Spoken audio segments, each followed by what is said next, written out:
The first thing that comes up is all of our excuses, all of our reasons why we shouldn't be doing this, all of the but things that sound like perfectly good reasons why we should be abusing ourselves rather than eating food that loves us as much as we love it. I bump my head against my family many times. My family now accepts that I'm going to eat the way I'm going to eat, and that they're not going to be able to entice me, and they're not, and they're okay with it, and nobody says anything anymore, and except my sister, and she always will. But and I'm honored. I mean, I've got 3 family members in the audience this time, and I just can't even tell you how happy that makes me. They come around eventually if you're consistent. But come on, I mean, in my family, we went on every diet.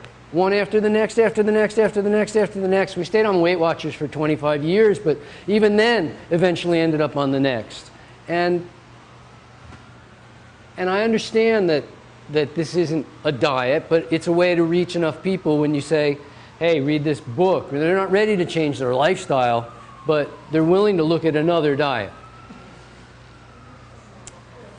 I'm not telling other people what to do. I'm just shining a light, being a lighthouse, and if the boat wants to go on the rocks, they can go on the rocks. It's the hardest part of this entire thing is watching your family kill themselves with their food while they could be taking great care of themselves. It's the hardest thing to sit back and say nothing.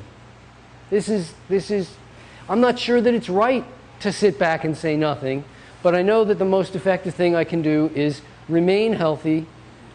I haven't missed a day due to illness since December 15th, 1980. All right? That succeeding is the strongest lighthouse that I can possibly shine. That to be relatively healthy, that to stay reasonably fit, that to be happy, to be clear of mind, body, spirit in every way, to love myself more. There's no way I'm going to love other people more unless I can learn to love myself more. But I promise you that when it's hot outside, people don't stop eating cooked food. Just because it's cold outside, they say, oh, you know, I should stop eating room temperature food. But when it's hot outside, they don't stop eating cooked food. And when it's cold outside, do they stop drinking cold beer? Do they stop eating cold ice cream? No, in fact, we all are tropical creatures. We are creatures that must live in a tropical environment. We are designed to be within 1,000 miles of the equator in that tropical environment, or we cannot survive unless we take the tropics with us. And so we all create a mini tropical environment in which we live at all times, known as clothing, bedding, and heat. And if your friend was to say to you, you know, I live on the street, naked, in Manhattan, and in January, when the sidewalk is frozen and my butt is on that ice-cold sidewalk, I really want to eat something warm because it helps.